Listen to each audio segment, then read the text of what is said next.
Today, I'm at the Miami Marine Stadium, and we're here today with Don and Damian Pardo to talk about the future and what's potentially coming to this site. Gentlemen, for the audience who doesn't know you guys, can you please introduce yourselves? So I'm Don Worth. I'm co-founder of the advocacy group Restore Miami Marine Stadium.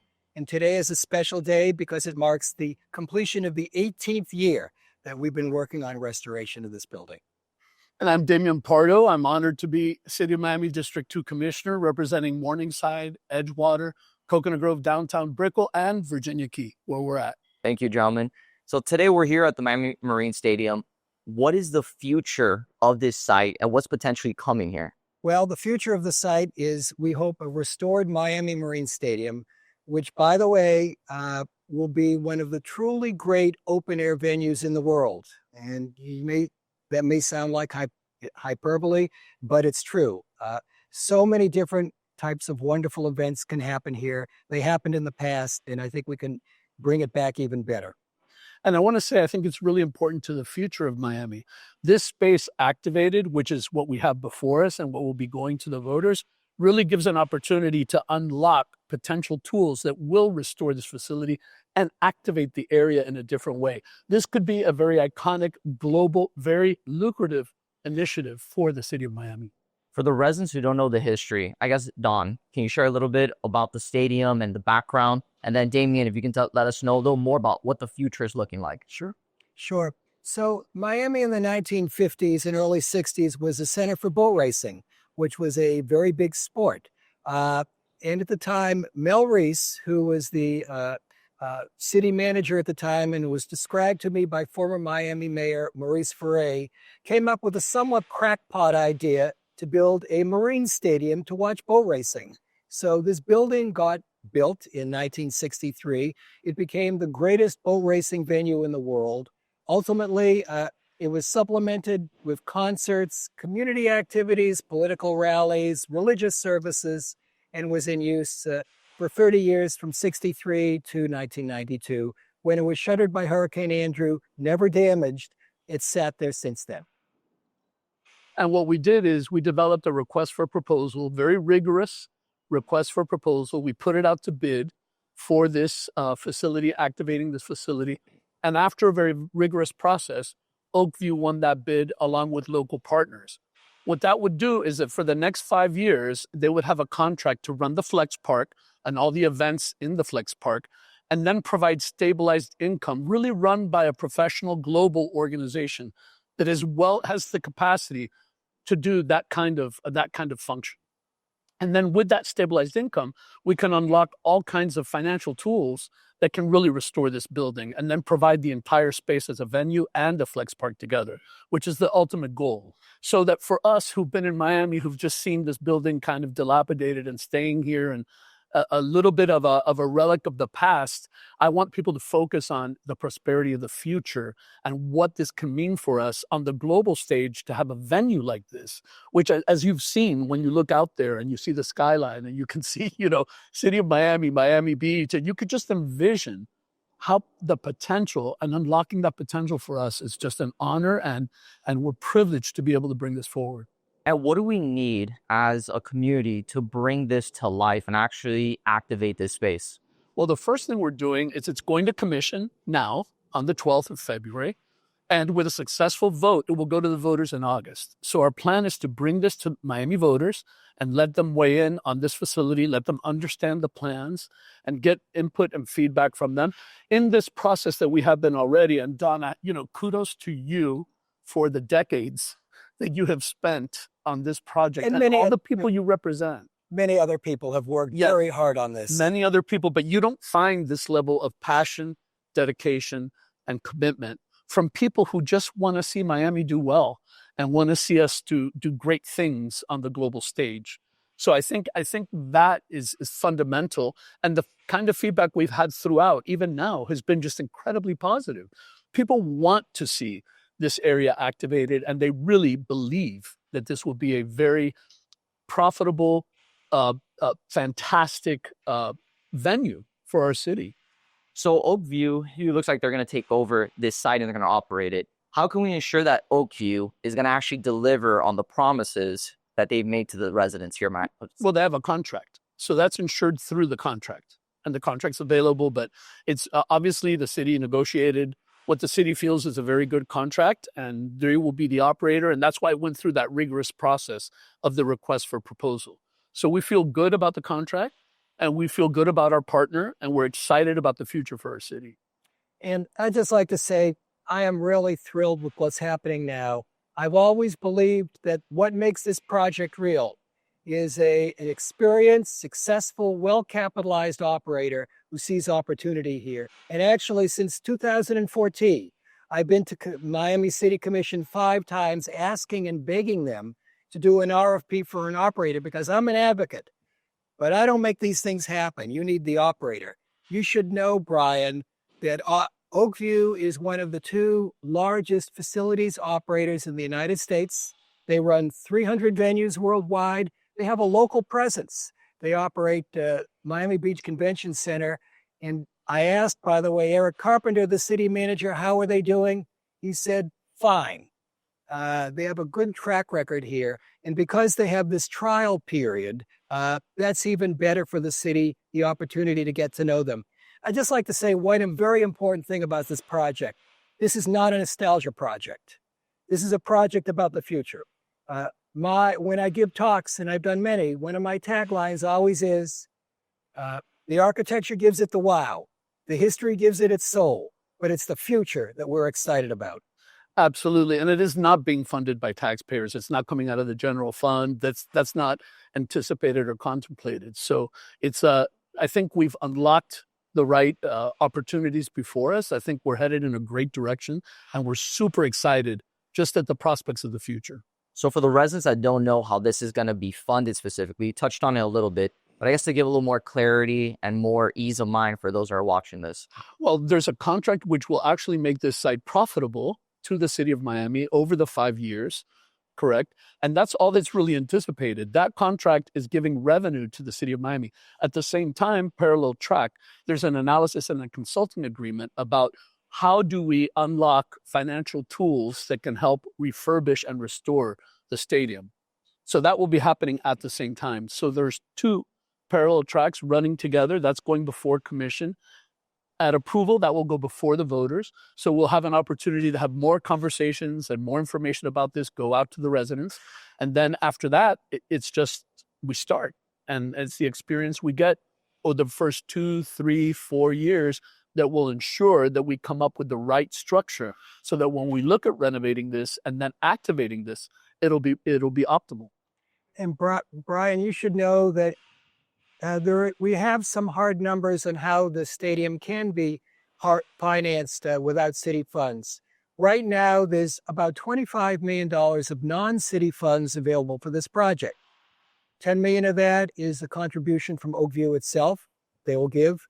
$10 to $12 million is through the sale of historic tax credits.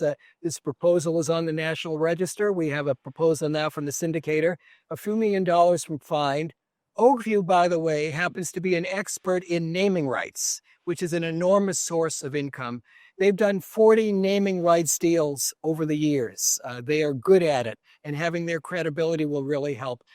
Naming rights could be a huge number, and there are more large sources beyond that. The important thing is for me or Damian, not to sit here and make promises. We got to get the facts. We got to get the numbers on both the construction and revenue generating side and see where it falls out. But I'm very optimistic that this proposal is going to be very sound. And the most important thing is to get going. We need to get started. This is the start. Yes. Let's do it. Yes, 18 years. Action law. So gentlemen, can you speak a little bit on the contract? So the revenues that are generated here, I guess, what's the distribution that's going to go back to the city, if anything? When the stadium gets going, as it generates profits, the revenues will be split between Oakview and the city of Miami. We've had 4 or 5 different pro formas, including, we had an independent study done by a very good consulting firm, and all of the pro formas are really positive. The thing that's sort of interesting to me is the building that the Marine Stadium is often compared to is Red Rocks Amphitheater. I don't know if you're familiar with it. It's a little larger. It's basically an outdoor venue that was carved out of a mountain outside of Denver. It has the same experiential feel as the Marine Stadium. Red Rocks is extraordinarily successful. They have 1.5 million visitors a year, 200 concerts a year, 500,000 visitors from outside of the state of Colorado. It makes a fortune. Now, I know I'm sitting here saying these things. We can't say that about the Marine Stadium. But what I will tell you is that the director of operations, formerly for Red Rocks, who was a consultant on the study done for the Marine Stadium, absolutely feels we're in the same category. She calls me every few weeks. What's going on? What's going on? Yeah. So for the development of this site and activation, I think a question that I have is, will the public have access to this, or will it be completely private and no one can really come in here? No, absolutely. The public will have access. Yes. I mean, we're always concerned with that. We always want to look at what benefits the public, and there's absolutely will happen. And I'll tell you, Brian, that is a real concern to me. Yes.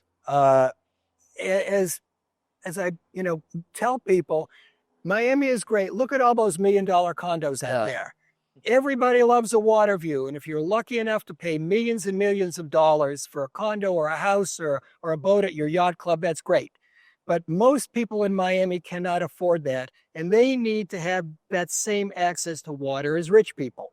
In the Marine Stadium, every seat is a waterfront view. I am very actively involved in making sure this place is open to people who can't afford those high-priced tickets. Absolutely. And we happen to have a comparable as to how this might work. If somebody wanted to know, well, what might a restored Marine Stadium look like, I would say go to the website of the Miami Beach Bandshell, miamibeachbandshell.com. I'm on the board of the Rhythm Foundation, the not-for-profit that operates it. It's a small open-air venue built around the same time, not successful when the city ran it. Now we do 140 events a year.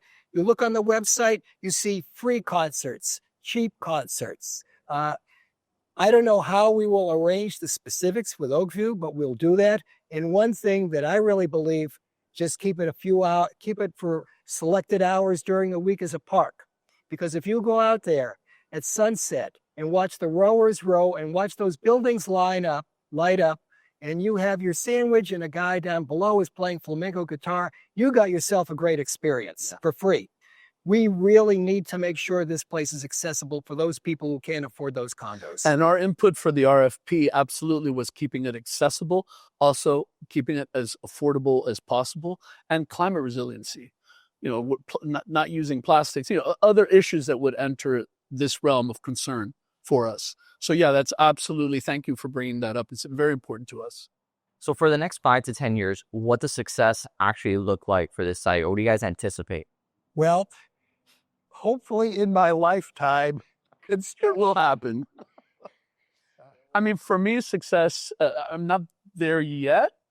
For me, success looks like excellent events where the noise is controlled, where the community is supportive, the folks in Key Biscayne and the Venetian and Watson, all of our neighbors are feeling good about this property. The egress and ingress have been controlled and are working well with traffic, and all of those issues. As these events have happened with the city of Miami, we've been concerned and we've perfected all of those issues. So we're hoping with the professional operator with Oakview, it will only be scaled in a better way, a more dynamic way, and people will see an activated flex park. And then that gets the imagination going. Once you see this space activated and there's talk about the financing tool used for the actual renovation, I think you're just going to see so much excitement. And I think you're going to see a strong bid over the naming rights. Oh, for sure. And I just sort of add to that. I really like the way Damian and you've sort of worked through how this works. A friend of mine said in his high school yearbook, life is hard by the yard, but a cinch by the inch. We take it one step at a time. Make sure that each step works, and then we can go on to the next one. And that's such a smart way to work on a big project like this. Absolutely true. Thank you, gentlemen, for your time. Is there anything that you would like to leave off to the audience that's watching this? Just right by here. No, seriously. Like if you haven't been here, if you haven't seen it, just right by here and think of the world we live in today. Think of the technology we have today that can amplify and enhance and just allow your imagination to run with an activated space here and an activated venue and what that could mean for our city. It's incredibly exciting. So I hope people take the time to do that. I just say, look at our website, restoremarinestadium.org. Go to our Facebook page, Restore Marine Stadium. On our website, we have 300 photos, videos. We gave 60 seats of the Marine Stadium to artists that have been reimagined as artwork, news articles. The only thing that's not on there, and I'm sorry, is the experience. If you've been to the stadium, you know what it's like. Oh, yeah. If you haven't been, Brian, would you like to explain? So, honestly, I've never even been to the stadium. I've been here driving by, but I've never actually stepped in here. And the moment I went over and Don was walking through, explained to me the history, my eyes were popping out. The moment I saw the view, the water. And what I like about what you were doing, Don, is giving me the color, the background of the history, the middle, and what the future is going to look like. And this is super exciting. I'm glad that you guys are taking the time to speak to me about it, so the residents are aware of this. And for Don, I mean, honestly, 18 years on this, that's crazy. That's crazy. Yeah, I think it's too good. I can't give it up. It's too good. It really is. Yeah, and I want to thank you guys because thank you for doing this. No, thank you guys. This is something that the residents need. At the end of the day, Miami is growing so fast, and it's cool that we have a little piece of history that we can hold on to while we're stepping into the future where we're going. So thank you guys. Really appreciate it.